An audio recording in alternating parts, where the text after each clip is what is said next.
Hello, আমি Aparna YouTube চ্যানেলে তোমাদের অনেক অনেক স্বাগত। তো আজকে সন্ধ্যা থেকে ভিডিওটা স্টার্ট করছি, তো আশা রাখছি ভালো লাগবে।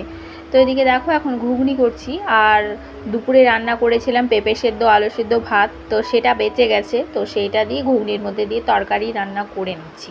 আমি কোনো কিছু জিনিস অনিষ্ট করতে চাই না, বাই চান্স হয়ে যায়, কিছু করার নেই। এবার ধরো কিছু করি না, একজনের ওপর নির্ভর করেই সংসারটা চলে। এবার শখের দাম লাখ টাকা, বুঝতেই পারছো।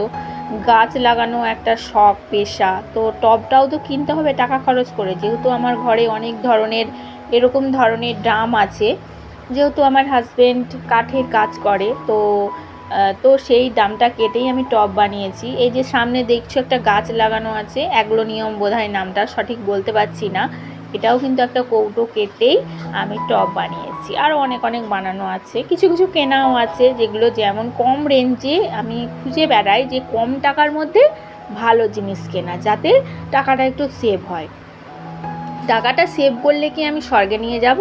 যদি আমার সংসারের সাশ্রয়ের জন্যেই আমি একটু বলতে পারো কিপটেমি, তবে এটাকে কিপটেমি বলে না, সংসারের জন্য সাশ্রয়, যাতে অল্প টাকাতে ভালো পরিমাণে থাকতে পারি, খেয়ে বাঁচতে পারি, সংসারটা চালাতে পারি, অবশিষ্ট কিছু উপার্জনের টাকা থাকে যেগুলো ভবিষ্যতে কাজে লাগে। অবশ্য ভবিষ্যৎ নিয়ে আমি ভাবনার কেউ নয়, আমার জন্য ওপরে ভেবেই রেখেছে যথাসাধ্য আমার ভবিষ্যৎ নিয়ে। তো যাই হোক, ওইদিকে ঘুগনি করে নিলাম আলু পেঁপে দিয়ে, আর এখন ময়দাটা মেখে নিচ্ছি।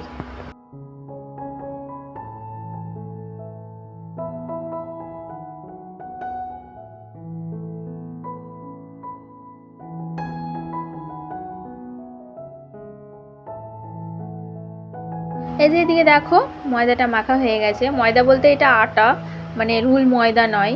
আর এদিকে আলু পেঁপে দিয়ে ঘুগনি হয়ে গেছে। তোমরা কি কেউ খেয়েছো? তো আমার মতো যদি কেউ খাবার নষ্ট করতে না চাও, বা কোনো কিছু যদি বেঁচে যায়, আর ঘরে যদি সেরকম কোনো ফ্রিজ না থাকে রেখে দেওয়ার মতো, তো এইভাবে তোমরা ট্রাই করতে পারো। দুর্দান্ত হয়েছিল, খারাপ লাগেনি, কারণ খাবার জিনিস কিছুই ফেলে দেওয়ার জিনিস নয়। আর এদিকে দেখো এখন রুটিটা ভেজে নিচ্ছি। রুটিগুলো যা আজকে হয়েছিল না, মানে চাঁদের মতন গোলপাড়া গোলপাড়া হয়েছিল, প্লাস ফুলেও ছিল, আর ভীষণ ভালো লাগছিল রুটিটা ভাজতে গিয়ে। তবে আজকে রুটি করিনি গো, আজকে একটু ওই পরোটা রুটি বলতে পারো, কারণ গোল গোল করে রুটির মতন ভেজে তেল দিয়ে ভেজেছি। অবশ্য এটা ছিল আমার মেয়ের চয়েস, মেয়ে বলেছিল এভাবে করতে, তাই করেছিলাম। তো এই যে দেখো এখন পরোটা রুটি ভেজে নিচ্ছি।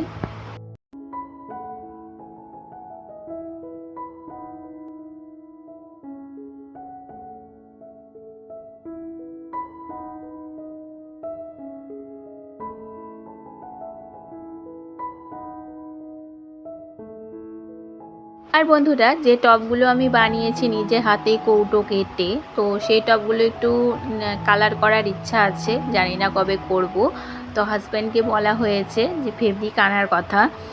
আর যে কথাটা তোমাদের বললাম এক্ষুনি, যে হয়তো কোনো ইউটিউবারই শেয়ার করবে না আমার মনে হয়, আমি ছোট ক্রিয়েটার, তাই আমি বলছি যে যে কোনো কৌটো কেটে বা কৌটো অবশিষ্ট বেঁচে যাওয়া কৌটোর দাম কেটেই আমি টবগুলো বানাই, এবং টবগুলো কালার করে খুব সুন্দর মডিফাই করার চেষ্টা করি। সেভাবে সেটা কিভাবে আমি ডিজাইন করি সেটাও দেখিয়েছি। কারণ চাকু গরম করে, সেই যে চাকুটা দেখছো, এই চাকুটা গরম করে, গরম তাপটা দিয়ে, যেহেতু ওটা মোটা তোমার প্লাস্টিক, এবার কাঁচিতে কাটবে না, তো সেই জন্য এই টেকনিকে আমি একটু করেছি বলতে পারো, কিছুটা ইউটিউবের সাজেশন নিয়ে। তবে এরকম কোনো ভিডিও আমি দেখিনি যে চাকু গরম করে সেইটা দিয়ে প্লাস্টিক কাটার মতো। তো ফুটো করা দেখেছি, টবগুলো ফুটো করে গরম তাপ দিয়ে, কিন্তু আমি ডিজাইন করা একটাও এইভাবে ডিটেলসে পাইনি। তো এই কথাগুলো আমি শেয়ার করলাম, মনে হয় আমার যে ইউটিউবে ফার্স্ট, কেউ হয়তো শেয়ার করেনি। তো তোমাদের যদি পছন্দ হয়ে থাকে চয়েসটা, উপকৃত পেয়ে থাকো, তো অবশ্যই চ্যানেলটি সাবস্ক্রাইব করে পাশে থাকতে পারো। আর আমি জানো তো, প্রতিদিন রান্না করার পর গ্যাস ওভেন মুছে ডিপ ক্লিনিং করে ঘুমোতে যাই, যাতে সকালবেলা ঘুম থেকে উঠে বাসি কাপড়ে আমাকে গ্যাসটা না নাড়তে হয়। সেই জন্য আমি রাত্রেবেলায় একদম ক্লিন করে রেখে ঘুমোতে যাই। জানি না কতটা আমি লক্ষ্মীশ্রী হতে পেরেছি, বা লক্ষ্মী আমার আঁচলে বাঁধা হতে পেরেছে। চেষ্টা করি বরাবরই লক্ষ্মী হয়ে থাকার। একটা ধরো অপূর্ণ ইচ্ছা থেকে গেছে আমার মনের মধ্যে যে ঠাকুরের সেবা দেওয়া, যেটা আমি করতে পারি না, তবে সন্ধেবাতি সবই দেওয়া হয় ওই আর কি। আর এদিকে দেখো রাত্রেবেলায় একদম কিচেন পুরো tip top neat and clean. কেমন লাগছে অবশ্যই জানিও আমার নতুন কিচেন। তো আগে তো একটা অন্যরকম দেখেছিলে, এখন আরও আর এক ধরনের। আর কোনটা তোমাদের ভালো লেগেছে কোনটা ভালো লাগেনি অবশ্যই জানিও। আর এদিকে যে দেখো রাত্রের খাবার কিন্তু হয়ে গেছে আমার, ওই যে পরোটা রুটি আর ঘুগনি, এই অল্পটা একদম সেটা আমার ছেলের জন্যে আর বেশিটা মেয়ের জন্যে। আর এটা পরের দিনের ভিডিও বন্ধুরা। Good morning. তো যে দেখো সকাল সকাল ঘুম থেকে উঠেও পড়েছি, করে আজকে সকালের ভিডিওগুলো শেয়ার করতে পেরে আমার ভীষণ ভালো লাগছে, কারণ সচরাচর সকালের ভিডিও আমি খুব একটা করে উঠতে পারি না। আর এদিকে দেখো জানলার পর্দা সরালে না, পূর্ব দিকে মুখ করে যেহেতু জানালা, মানে রোদটা খুব ভালো ঢোকে ঘরের মধ্যে, এটা কিন্তু খুব পজিটিভ এনার্জি। যারা আমার মতো হাউস ওয়াইফ হয়ে আছো তারা নিশ্চয়ই পজিটিভ এনার্জিটা কি জানো, বা বাস্তুদোষটা কি সেটাও নিশ্চয়ই জানো। আমি সর্বদা সবসময় চেষ্টা করি যাতে আমার বাড়িতে কোনো বাস্তুদোষ না থাকে, প্লাস সংসারে যাতে কি বলবো সাশ্রয় হয়। তো যাই হোক, এইদিকে দেখো আমার প্রায় কথায় কথায় বিছানা ক্লিনিং হয়ে গেছে। সকাল সকাল আজকে ঘরটাও একটু মডিফাই করতে পেরে আমার ভীষণ ভালো লাগছে, কারণ এরকমভাবে আমি ভিডিও করি কখন যেন বেশিরভাগ বিকেলে, সকালে একদম করতে পারি না, তাড়াহুড়ো করে রান্না করি।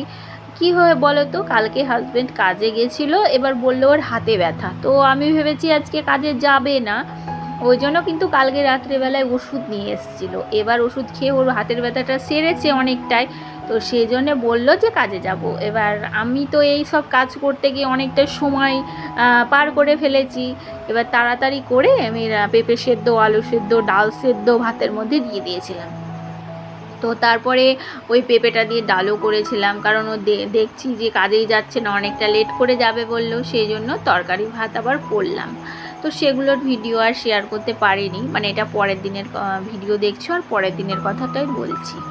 আর আমি সর্বদা চেষ্টা করি যখনই ঘরটা ডিপ ক্লিনিং করা হয়, যে কোনো একটা কর্নার বা যে কোনো একটা ফার্নিচার ক্লিনিং করতে, একসঙ্গে অনেকগুলো নিয়ে যদি কাজগুলো করতে বসি প্রচণ্ড চাপ হয়ে যায়, আর টিনের ঘরে অতিরিক্ত গরম। তো সেই জন্যে বলতে পারো এই যে এই আলমারিটা আগের দিনকে আমার ক্লিনিং করা হয়নি, তো আজকে আবার নতুনভাবে একটু ক্লিনিং করে নিলাম। ওই যে টিস্যুগুলো হয় না, ওই টিস্যুগুলো দিয়ে একটু মুছে নিলাম, আর টিস্যুগুলো দিয়ে মুছার পরে কাঁচটা পুরো ঝকঝক করছে। আর এই যে আমার ঘরের ফুল লুক তোমরা দেখে নাও।